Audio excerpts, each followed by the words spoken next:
Orc, the bardic paladin, who sings and plays again. He tells the tales of glory and weaves a magic story. He'll join you at your table and ask you to share a fable. Heroes of humble origin, villains who must be fought again. No matter their skill or prowess, the people in life are countless. So we pray you heed our request. Enjoy this tale of sidekicks and side quests.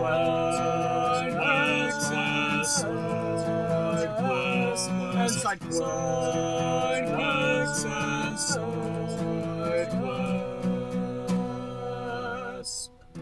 Episode 4. Ulrich Griffbeard, the Acolyte of Elea. Welcome to Sidekicks and Side Quests, the Dungeons & Dragons podcast that helps to put humans back into humanity and breathe life into your campaign NPCs with backstory and bravado. That's right, we're building a world, one character at a time. I am your host, Kurt Krenwelge, the Bardic Paladin, and I'll be joining Elizabeth Horsley at her table in the levitating platter. Oh, hello, ma'am. How are you? Who are you, and what is it that you do? My name is Elizabeth. Hi, Elizabeth. We are getting ready to play a game of D&D, and I am the DM, so I spent the morning coming up with NPCs for the upcoming game. Awesome. And so I guess then that seems to answer the next question we have here. Do you currently, or have you ever played Dungeons & Dragons? Yes. And remind me again, how long have you been playing the game? I played, I think it was 3.5 in college, and that was the first time I played. And we have picked it back up again. You were the DM. I came up with some very deep background stories for characters and random NPCs that I decided I really liked. And you said, well, you should just be a DM. Mm-hmm. And that is how I got here. Awesome. Well, since this show is called Sidekicks and Side Quests, for the sidekicks part, do you happen to have a favorite NPC from any from any game, RPG, or video game, and why are they your favorite? It is going to be a D&D one, since I don't play very many video games.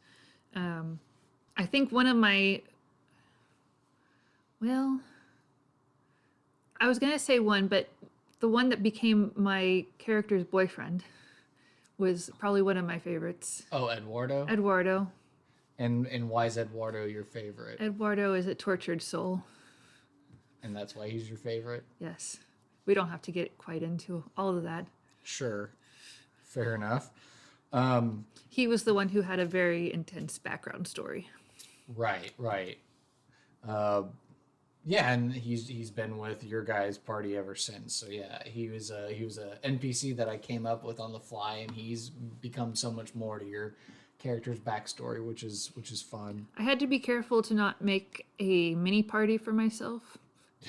Yeah, I realized everyone was getting annoyed with that, and so had to find a way for him to just stay in the background like he's supposed to. Right. So that thank you, Matt Colville, for developing your followers' rules. I've been trying to slowly implement those, especially for Eduardo, so he could, gain the benefits of being like someone who could take action, but not, be on the same par as a regular player character. Well, so my character is a bard, and then Eduardo's supposed to be an assassin, with a peculiar background. But one time I played as him, and I was just surprised that I could hit so many things and do so much damage. Right. I was not used to being able to do that. Now for the side quest part, what's a favorite side quest of yours from our games, an RPG or a video game? And if you can't think of one, maybe what's a favorite B plot or a minor plot from like literature, film, or maybe even a minor event in history, and why is it your favorite like side quest? I don't know if your group's gone on too many side quests. I mean, there was the time that I guess Spina and Eliwick. There was the time where we almost got Spina and Eliwick almost got mugged in an alleyway, and Spina turned into a giant scorpion. Yeah. Eliwick did practically nothing, except some really weird things. Like she was floating in the air. She was invisible for a while. I don't know if I ever got any hits on the people. Spina kind of soloed it, and then Eliwick created a song about it called "The Ballad of the Scorpion," and has been playing it, and it's becoming very popular in the world. That's true. So that would be your favorite little side quest that's happened so far. It has definitely become a part of the party's lore. That's true. All right. And then I guess finally to round out this part of the interview, what are you passionate about and why? That is a good question. I am very passionate about linguistics. Oh, okay. Linguistics. Tell me more. So if you listen to our backstory for our upcoming podcast, which will be set in Roseville University, it is a podcast about these D&D characters that come in and they're going to college basically to learn their skills. Oh, okay. And all the college shenanigans are going to happen. Right. But we got really deep into what languages would look like. I know your character is a half elf, half human. And so we were talking about creoles and pigeons and what that would be like for your character. It's just like whenever you get to make a world, it's whatever you're passionate about tends to be like that big detail that you make. And I think for me, it was thinking about what the languages would be like. And you went to school for linguistics, did you not? Yes. I majored in linguistics as an undergrad. All right. So language and the way people talk and the way people mean and say things, then that's all what you're passionate about? I guess communication in general is fairly important. Yes. Same thing like what music does. It's trying to communicate, but perhaps a little more with a little more flavor than maybe just regular talking. Yeah, I guess. It's just different. Sure. Two sides of the same coin. Yeah? I don't know. All right. All right, now let's go to the NPC creation part.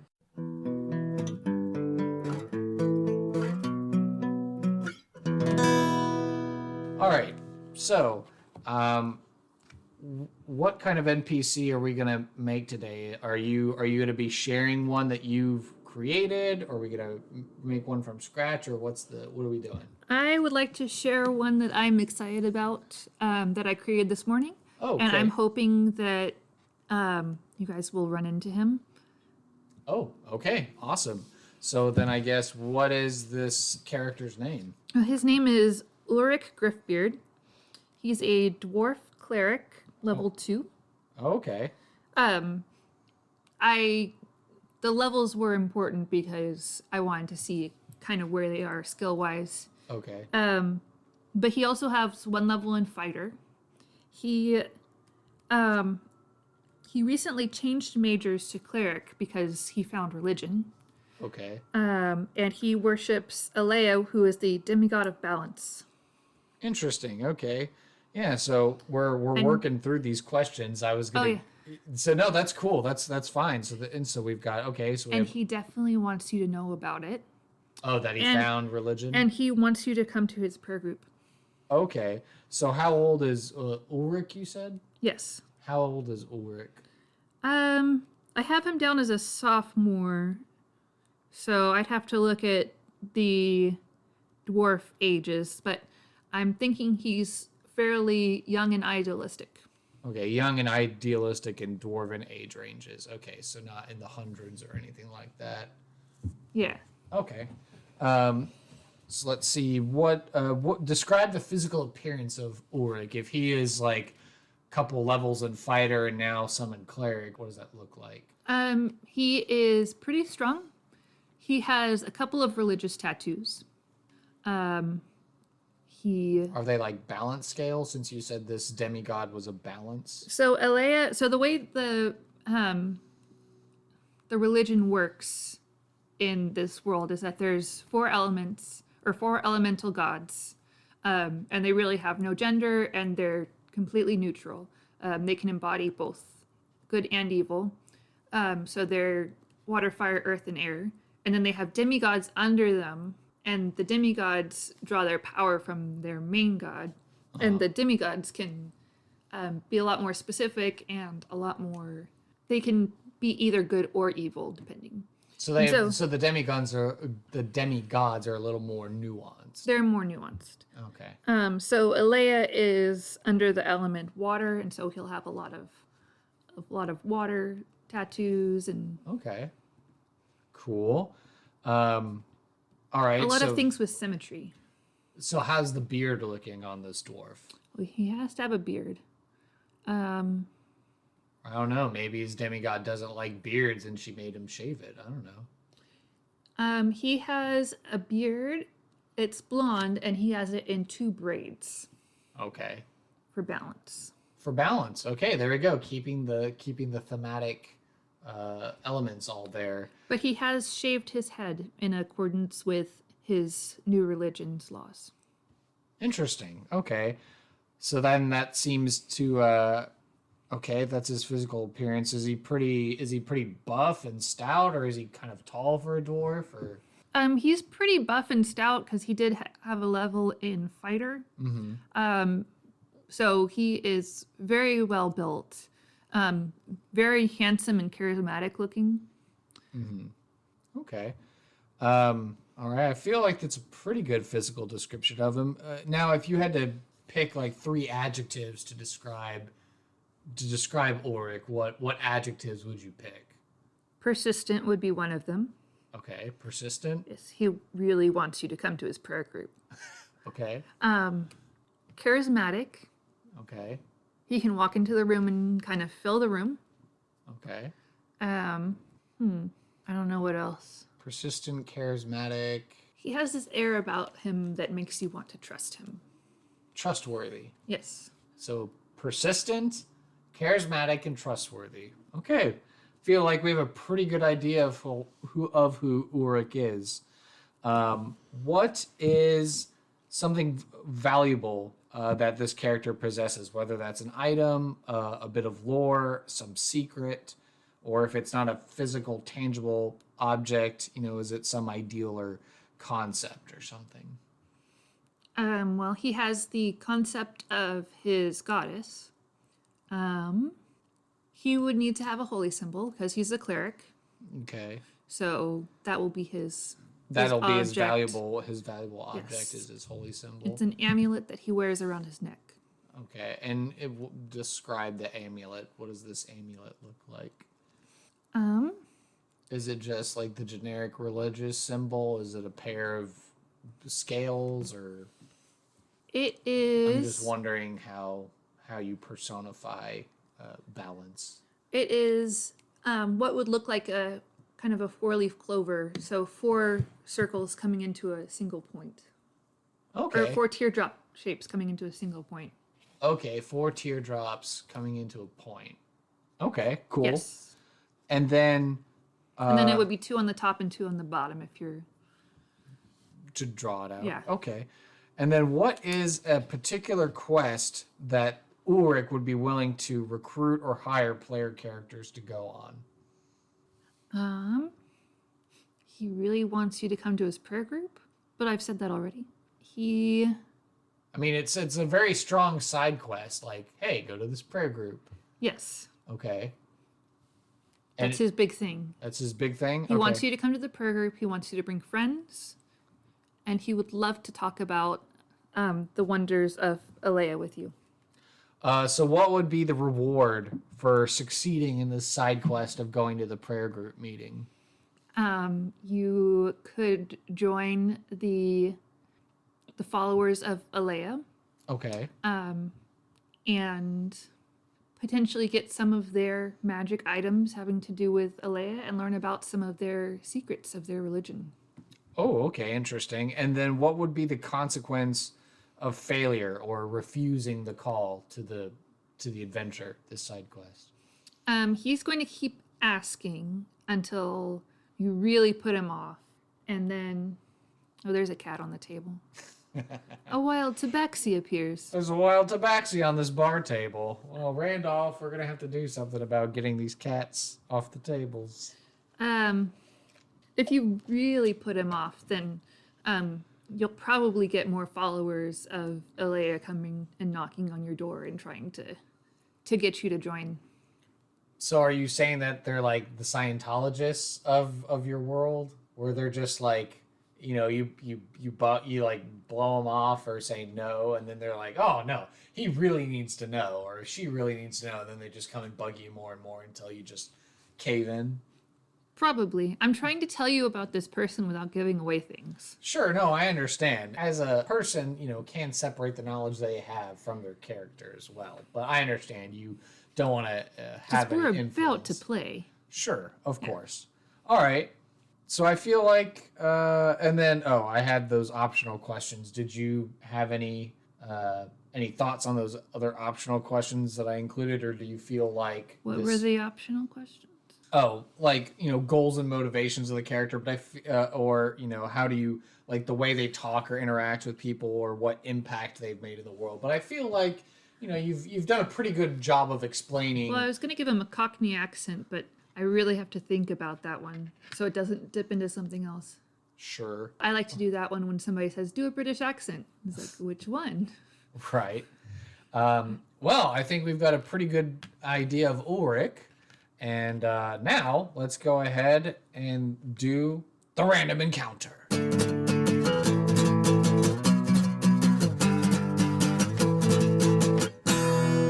All right. So this is a segment that I came up with the help from my friend Anson, that we would, based on the information we've collected on Ulrich, we were just going to run a short roleplay scenario just to give people an idea of what Ulrich sounds like, how Ulrich might react in a situation. So, maybe as a foretaste of our game to come, let's say I'm a new student on this campus, and I'm shy, and I'm trying to mingle and meet people, and Ulrich steps into the room and like locks eyes on me. Oi, mate, have you heard about Our Lady Elena? Oh, hello there. Oh, I'm sorry, Elena. I don't know who are you talking about? Oh, you must know about Elena. We're getting more Irish. I don't know why. I'll try to get back to Cockney. Elena is the goddess of balance. Oh, balance, hey. She creates balance in all of our lives. So every bad thing that I've done, she makes a good thing happen? No. She brings balance to the world. Oh. So she gets rid of all the bad people who do bad things to make good things happen instead? And balance to your life. Oh, balance to my life. You're thinking so much in terms of good versus evil. Oh, and I don't need to think about good versus evil. I just need to think balance? You need to be balanced in your soul. Balanced in my soul. Huh. I'm guessing he's more Irish, because that's what's coming out. Okay. Well, you are a very, very interesting dwarf. I think I have to go now. Don't mind me just sidestepping over this way to try and go talk to this other group. Here, take a pamphlet. A pamphlet? A pamphlet. We meet in the student union tomorrow night. We do this once a week. You are always welcome. Oh, okay. I'm going to go over here now. Bye.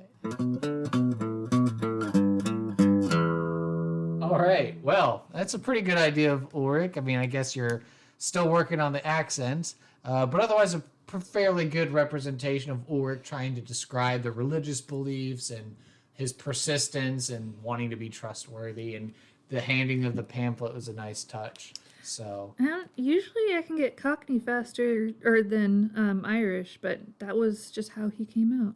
I'm making a note of that. Very good.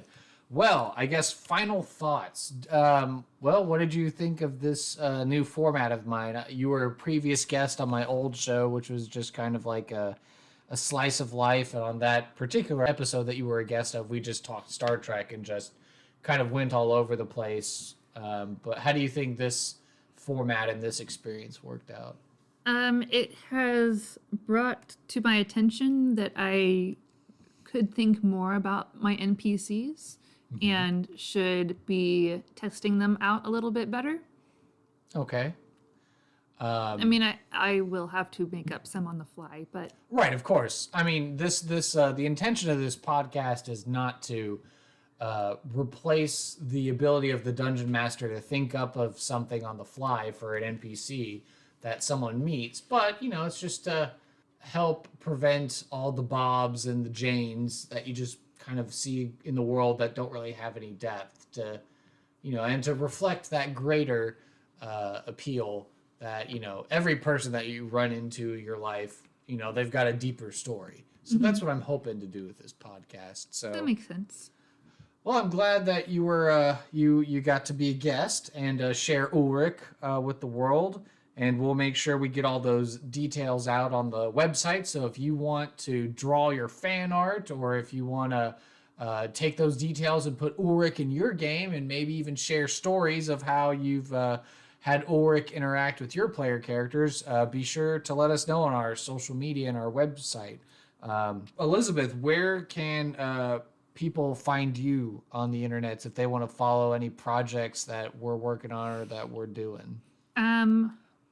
I am not so great about keeping up with my personal brand, but like I was saying, we are about to start a podcast called Roseville University, and that should be a lot of fun for that project. We will be sure to link it to this episode, so that way if you want to start a new D&D podcast in your life, well, then you've got a new one to listen to.